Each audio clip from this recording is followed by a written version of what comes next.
Kanhaiya Kumar is here with me at the Congress office. Kanhaiya, thank you very much, आप हमारे साथ जुड़े। अभी भी सिंक इन हुआ है कि कन्हैया कुमार कांग्रेस में आ गए हैं या अभी भी नहीं हुआ? मुझे तो महसूस ही नहीं हो रहा है कि मैं बाहर था, क्योंकि शायद इसके लिए मैं जिम्मेवार नहीं हूँ या कांग्रेस जिम्मेवार नहीं है। इसके लिए मुझे लगता है देश की परिस्थिति, ऑब्जेक्टिव रियलिटी इसके लिए रिस्पॉन्सिबल है। अच्छा। कि छोटी छोटी धाराएं मिल करके एक विचारधारा बन रही है, और मुझे लगता है कि ये पोटेंशियल कांग्रेस पार्टी में पहले से था। अप्रोच किसने किया? आपने कांग्रेस को किया या कांग्रेस ने आपको किया? इस तरह से चीज़ों का डेवलपमेंट नहीं हुआ है। अच्छा। मैं उसी के बारे में बात कर रहा था कि जैसे हम लोग जब स्टूडेंट एक्टिविज्म कर रहे थे तो कांग्रेस पार्टी की सरकार थी, और स्वाभाविक रूप से स्टूडेंट एक्टिविज्म में सरकार का क्रिटिसिज्म होता है। फिर जब बीजेपी आई तो वही चीजें हो रही थी, उसमें कुछ नया नहीं हो रहा था। लेकिन अचानक से पता चला कि नहीं, चीजें बदल गई हैं। ये जो लोग अब आए हैं दिल्ली में, दो लोगों की जो जोड़ी है, नाथुराम बनाया जोड़ी, पहले हम लोग कहते थे ना राम बनाई जोड़ी, नाथुराम बनाई जोड़ी है ये। तो ये जो जोड़ी है, कौन सी जोड़ी की आप जिक्र कर रहे हैं? अमित शाह मोदी की। राइट। हाँ, तो ये जो जोड़ी है, इस जोड़ी के आने के बाद अचानक से कैंपस को ये रियलाइज हुआ कि ये नॉर्मल पावर ट्रांसफर नहीं है कि एक सरकार चली गई दूसरी सरकार आ गई है। अच्छा। कुछ ऐसे सोच वाले लोग हैं जिनको सवाल पसंद नहीं है, और आप तो मीडिया में हैं, इतने दिनों से हैं, आपको शायद इंटरव्यू नहीं मिला होगा मोदी जी का, देते नहीं है ना। तो सवाल पसंद नहीं है, मतलब वो जिस चीज का मजा उठा करके, लोकतंत्र का मजा उठा करके, चाय बेचने का दावा करके आज देश बेच रहे हैं, मतलब चाय बेचने वाला का बेटा देश का प्रधानमंत्री बन गया है। लेकिन उनको ये पसंद नहीं है कि आंगनवाड़ी में काम करने वाली का बच्चा जो प्रधानमंत्री से उंगली उठा करके सवाल कैसे पूछ सकता है। अगर सीपीआई को देखा जाए, सीपीआई का हमेशा एक प्रेजेंस पॉलिटिक्स में इतना ज्यादा नहीं रहा है, उनका एक अलग फुटप्रिंट रहा है। ठीक है। कांग्रेस का बहुत बड़ा फुटप्रिंट होता है, नेशनल पार्टी थे। इसी में जवाब है। नहीं, मैं कह रहा हूँ कि मैं ये आपसे पूछ रहा हूँ कि जिस हालत पे कांग्रेस आ चुकी है, उससे आपको कोई डाउट या आशंका नहीं लगती कि भाई मैं ऐसे पार्टी में अपना वो जोड़ रहा हूँ, ऐसे टीम में मैं खिलाड़ी बनने आ रहा हूँ जहाँ कोई ना लीडरशिप साफ नजर आ रही है, न कोई दिशा विजन, कुछ नहीं? बिल्कुल मुझे कोई डाउट नहीं है, बल्कि मुझे ये लगता है, और सिर्फ मुझे नहीं लगता, मेरे जैसे बहुत सारे नौजवानों को ये लग रहा है कि देर हो रही है। जिस पार्टी के पास इस देश में फ्रीडम दिलाने की लेगेसी है ना, फ्रीडम को बचाने के लिए उस पार्टी का सबसे मजबूत होना जरूरी है। लीडरशिप पे ये क्वेश्चन पोज करके एक्चुअली लोग बीजेपी का काम आसान कर रहे हैं। अगर आपने टीम और कैप्टन की बात की है, हालांकि मैं पॉलिटिक्स का कंपैरिजन उससे नहीं करता हूँ, मान लीजिए आपके ही एग्जाम्पल को ले लें तो कैप्टन बहुत अच्छा है लेकिन उसके पास बॉलर नहीं है, तो कैसे विकेट मिलेगी? बॉलर है अच्छा लेकिन अच्छा फील्डर नहीं है, तो कैसे विकेट मिलेगी? फिर बैटिंग करने के लिए जाए तो बैट्समैन परफॉर्म नहीं करे तो कैसे जो है उसका, और अगर कैप्टन ही परफॉर्म नहीं करे? फिर नहीं, कैप्टन परफॉर्म नहीं करे ये कैसे कह रहे हैं? इसका क्या आधार है? वही मैं पूछ रहा हूं। पार्टी की खुद की आप हालत देख लीजिए, मतलब एक पार्टी जो एक वक्त देश को रूल करती थी, वो 40 एमपीज तक आ चुकी है। तो ये तो बिल्कुल साइंटिफिक और सीधा है तो कि बीजेपी ने परफॉर्म किया, कांग्रेस हारी, ठीक है। आप बीजेपी को हराना चाहते हैं तो कांग्रेस को जीताना पड़ेगा। फिर ये हैं वो हैं, ऐसा है, ये क्यों है? ये इसलिए ताकि इस लड़ाई को कमजोर किया जा सके। नहीं, आप कह रहे हैं कि कांग्रेस को क्रिटिसाइज करना एक तरह से बीजेपी को एडवांटेज है, तो कांग्रेस की जो इस वक्त, I believe in criticism. Okay, but why do you think, फिर आपकी क्या एनालिसिस है कि कांग्रेस की जो हालत हो चुकी है? देखिए, मेरी एनालिसिस ये है कि देश का जो पॉलिटिकल सिचुएशन है, इस पॉलिटिकल सिचुएशन में आज बीजेपी इस देश की सत्ता पे काबिज है। बीजेपी एक पार्टी नहीं है, उसके पीछे एक सोच है। तो कांग्रेस को भी जो उसका इतिहास है, जो उसकी विरासत है, वो पार्टी नहीं है, वो जो एक सोच है ना, उस सोच को मजबूत करना पड़ेगा। बिल्कुल सीधी सी बात है। वो सोच क्या है? वो गोडसे को लेकर के चलने वाले हैं, इनको गांधी को लेकर के चलने वाले, शक्ति के रूप में अपने आप को और ज्यादा मजबूत करना। बीजेपी भी तो गांधी को लेकर कह दिया कि हम गांधी को लेके चल रहे हैं, तो देख रहे हैं। नहीं, कहाँ लेके चल रहे हैं? शाखा में सुबह सुबह जो है गोडसे जिंदाबाद बोलेंगे, और उधर बाइडेन के सामने में जाकर के गांधी जिंदाबाद करेंगे। ये तो भारत में रहने वाले लोगों को पता है कि भाजपा के लोग जो है वो गोडसे को राष्ट्रपिता मानते हैं, वो गांधी को तो राष्ट्रपिता मानते नहीं है। सवाल ये है कि जब आप कह रहे हैं कि पॉलिटिक्स देश का एक तरह से सेंटर लेफ्ट से centre right, almost far right हो गया है, उस वक्त ये कहा जा रहा है कि एक लेफ्ट, ऑलमोस्ट हार्ड लेफ्ट के किसी लीडर को लेना क्या कांग्रेस के लिए उचित है? आपने देखा होगा कांग्रेस के खुद मनीष तिवारी जैसे नेता हैं, वो कह रहे हैं कि भाई क्या हम इस किस्म के अब हम इतने हार्ड लेफ्टिस्ट को लेंगे हमारी पार्टी में ऐसे टाइम पे? नहीं, ये तो अनावश्यक आरोप है। मैं तो उस पार्टी का मेंबर रहा हूँ जो पार्टी श्रीमती इंदिरा गांधी से अलायंस की है। मैं तो उस पार्टी का मेंबर रहा हूँ कि जो पार्टी कांग्रेस को हराने के लिए, बड़ा इंटरेस्टिंग है, जब लालू प्रसाद जी मुख्यमंत्री बने थे तो बीजेपी के साथ अलायंस करके कांग्रेस के खिलाफ जो है लालू प्रसाद यादव जी को मुख्यमंत्री बनाई थी।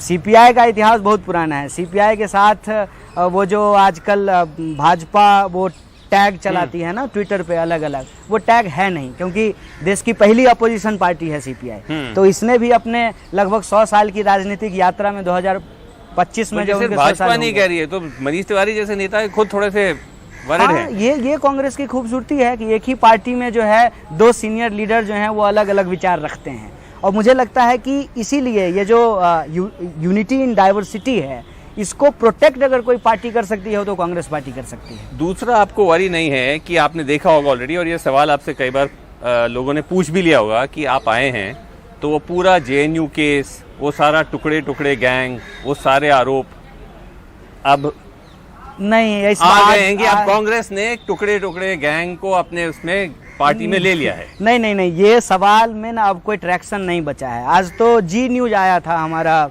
बाइट लेने के लिए, सुदर्शन टीवी आया था, तो हम डेमोक्रेटिक आदमी हैं, उनको भी बाइट दे दिए, भले जो है मोदी जी एनडीटीवी को बाइट नहीं देते हों।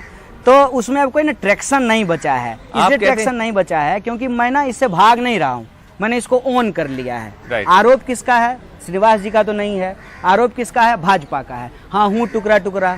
किसका टुकड़ा टुकड़ा करूंगा? तुम आरोप लगा रहे हो ना, तुम्हारा टुकड़ा टुकड़ा करूंगा, और तुम देश नहीं हो। भाजपा कह रही है टुकड़ा टुकड़ा गैंग, भाजपा के लिए टुकड़ा टुकड़ा है, भाजपा का टुकड़ा टुकड़ा करेंगे। नहीं, बट कन्हैया केस तो अभी है, चार्जशीट है। हाँ, चार्जशीट है, चल रहा है। वो जो है चलेगा, क्योंकि आपको पता है कि इस देश में सच को सच न्यायालय में साबित करने में वक्त लगता है। देखिए, क्या आपको क्या लगे राहुल गांधी? आपको लगे कि वो वाकई उनमें कोई लीडरशिप क्वालिटीज है, विजन है? देखिए, सिर्फ ये मुझे ही नहीं लग रहा है, मुझे लगता है कि आज के डेट में हमारे जैसे बहुत सारे जो नौजवान हैं ना, वो जब राहुल गांधी को देखते हैं तो उनको ये महसूस होता है कि ये व्यक्ति ईमानदार हैं, इनकी लड़ाई में ईमानदारी है। और ये सत्ता ये वो तो नौजवान नहीं है जो कांग्रेस को वोट दे रहे हैं, नहीं तो कांग्रेस अभी इस स्थिति में नहीं होती। ये बात मैंने कह दिया, दो पक्ष है, एक आइडियोलॉजिकल लड़ाई है, दूसरा जो है इलेक्टोरल पक्ष है। इलेक्टोरल पक्ष में कांग्रेस परफॉर्म नहीं कर रही, एक सच्चाई है।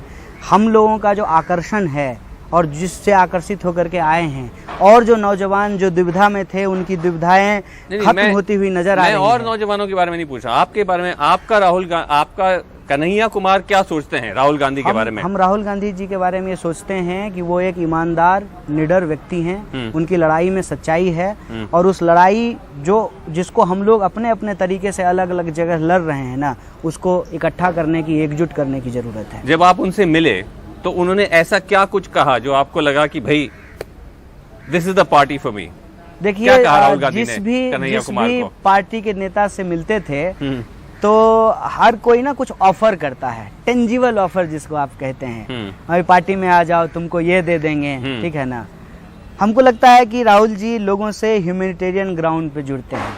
कैसे आपको हो राहुल जी ने क्या माता जी कैसी हैं, ठीक है। जब पिताजी का देहांत हुआ तो उन्होंने फोन किया कि कोई बात नहीं है, हम लोग साथ हैं। तो हमारे जैसे व्यक्ति के लिए ये आकर्षण का पॉइंट होता है। राज्यसभा ले लो, इधर आ जाओ, अध्यक्ष बना देंगे, ये सब बेकार की बातें हैं। अगर लोगों को कैरियर दिख रहा है ना, तो वो लोग भाजपा में जा रहे हैं अपना कैरियर संभालने के लिए। तो राहुल जी का नौजवानों को आगे बढ़ाने का जो जज्बा है, और उनसे वो जिस तरीके से ह्यूमैनिटेरियन ग्राउंड पे जुड़ते हैं, हम लोगों को तो वो आकर्षित करता है।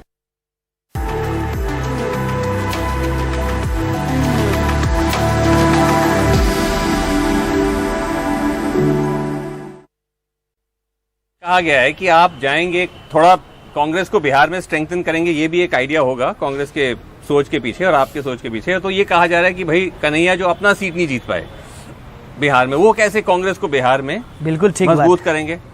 बिल्कुल ठीक बात है। हम अपना सीट नहीं जीत पाए और मेरे लड़ने की वजह से जो है आरजेडी कांग्रेस के कैंडिडेट का जमानत जब्त हो गया, इस बात का मुझे अफसोस है। मुझे लगता है कि ये जो 19 की वस्तु स्थिति थी, अगर वो ऐसे नहीं होती तो गिरिराज सिंह जैसे योग्य व्यक्ति, धुरंधर व्यक्ति, ठीक है, जो अलग अलग मंत्रालय में जा करके रिकॉर्ड बना रहे हैं, तो देश ये जो है गणमान्य महापुरुष के क्षमताओं से परिचित नहीं हो पाता। तो ये भी जो है लोग देख पा रहे हैं, उसको देखने दीजिए। मुझे ना सच बोलने का आप यूं कह लीजिए कि आदत भी है और कुछ लोगों को बीमारी भी लगता है। अपनी सीट नहीं बचा पाए, कैसे नहीं बचा पाए उस पर मैं नहीं बोलना चाहता हूँ, ठीक है। कौन जो है, किनकी जमानत बची, किनकी जमानत नहीं बची, मैं इस पर नहीं बोलना चाहता हूँ। भाजपा इतने ज्यादा सीट से नंबर से जीत गई, मैं इस पर भी नहीं बोलना चाहता हूँ। मैं सिर्फ ये कहना चाहता हूँ, जो बीत गई सो बात गई, माना कि बेहद प्यारा। At the end of the day, क्या जिस तरह से आप मोदी और अमित शाह की इस वक्त की बीजेपी को देख रहे हैं, क्या इनको पॉलिटिकली हराया जा सकता है? बिल्कुल हराया जा सकता है। देखिए, लोकसभा के चुनाव पे उस लेवल पे you think they can be defeated? Yes, ये देखिए, अगर ये मुझे नहीं लगता कि उसको हराया नहीं जा सकता तो लड़ाई ही छोड़ दिए होते। हमको लगता है कि हराया जा सकता है। कैसे? संक्षेप में, क्योंकि उस पे तो बहुत लंबा बहुत लंबा लगेगा। उस पे बस हम एक दो बात कहना चाहते हैं कि जैसे करप्शन को ही आपने कहा, तो करप्शन को जो कांग्रेस की विरोध करने वाली पार्टियां थे उसने मुद्दा बनाया, ठीक है। अन्ना जी तो जिंदा ही हैं, उस आंदोलन में शामिल होने वाले भी सब जिंदा हैं। करप्शन भी बंद नहीं हुआ है, लेकिन आंदोलन नहीं हो रहा है, ठीक है। लोग कहते हैं प्रधानमंत्री ईमानदार हैं, होंगे, लेकिन पीएम केयर फंड का हिसाब मांगा तो सरकार ने देने से मना कर दिया, ठीक है। लोग कहते हैं कि प्रधानमंत्री बहुत परफॉर्मिंग है, ठीक है। तो प्रधानमंत्री के लीडरशिप में नॉन परफॉर्मिंग एसेट्स कैसे तैयार हो रहा है? चौथा सवाल, जब आप कह रहे हैं कि नहीं भाई परफॉर्मेंस नहीं कर रहा है, ये प्रॉपर्टी जो हम बेच देते हैं, आप अपना प्रॉपर्टी कब बेचते हैं? जब आप क्राइसिस में होते हैं। तो आप मानिए कि आपके लीडरशिप में देश में क्राइसिस में हुआ है, तो आप जो प्रॉपर्टी बेच रहे हैं, तो प्रॉपर्टी बेच रहे हैं तब जब आपके पिताजी अस्पताल में हो। तो क्या आप अपनी प्रॉपर्टी बेच करके अपने लिए बुलेट खरीदेंगे? जब देश में इतना क्राइसिस हो है, तो 20,000 करोड़ में जो आप सेंट्रल विस्टा क्यों बना रहे हैं? 8,500 करोड़ का आप विमान क्यों खरीद के ला रहे हैं? ये सवाल हैं जो आपने करप्शन का सवाल पूछा। नहीं, मैं बीजेपी को हराने की बात कर रहा हूँ कि ये सब आप सवाल उठा सकते हैं, लेजिटिमेटली ऑपोजिशन उठाता भी है, इन्हीं सवाल पे हारेंगे वो। But that doesn't seem to be hurting their political. देखिए, ये तो आप तब तक तो आप कहिएगा ना सर कि अरे आप नहीं जीत रहे हैं, आप नहीं जीत रहे हैं। जिस दिन हम जीत जाएंगे उस दिन आप ही कहिएगा आपको जीत की बधाई है, और फिर जो है हम लोग जीतने पे इंटरव्यू देंगे। हम स्वीकार कर रहे हैं, नंबर उनके पक्ष में है, लेकिन देश की जो मौजूदा परिस्थिति है, जो हालात हैं, वो उसके पक्ष में नहीं है। और इसमें मैं आपसे शिकायत नहीं कर रहा हूं, लेकिन जो आपका मतलब प्रोफेशन है, उससे शिकायत है। शिकायत इसलिए है कि अगर वो सच दिखा रहे होते ना, प्रधानमंत्री से अगर ये नहीं पूछा जाता ना कि हम काट के खाते हैं कि चूस के खाते हैं, तो शायद देश की स्थिति अलग होती। क्योंकि मैं भी नौजवानों के बीच में घूमता हूँ, लोगों के पास नौकरी नहीं है, रोजगार नहीं है, किसान 9 महीने से बैठा हुआ है। बिहार से मैं आता हूँ, पलायन लगातार सरकार में है बीजेपी, 20 साल से पलायन नहीं रुका है। आप किसी भी इलाके में कोई मुद्दा उठा करके देख लीजिए, जिस मुद्दा पे कांग्रेस की आलोचना की जाती थी, वो मुद्दा आज वर्स्ट सिचुएशन में है, और किसी की हिम्मत नहीं है कि इससे जो है सरकार से सवाल पूछ ले। देखते हैं कन्हैया कैसा होता है। आप अभी एंटर किए हैं, आपसे और भी बातचीत करने का मौका होगा। एक ही बात कह देते हैं, देखिए, हम न पहले हैं न आखिरी हैं। यह परंपरा जो है ना, सवाल पूछने की, जवाब मांगने की, ये कायम रहे। आप भी रहें, हम भी रहें। चलिए, हमारे से पहले भी देश था, हमारे बाद भी देश रहे। जरूर। Thank you so much indeed Kanhaiya for talking to us. Thanks very much.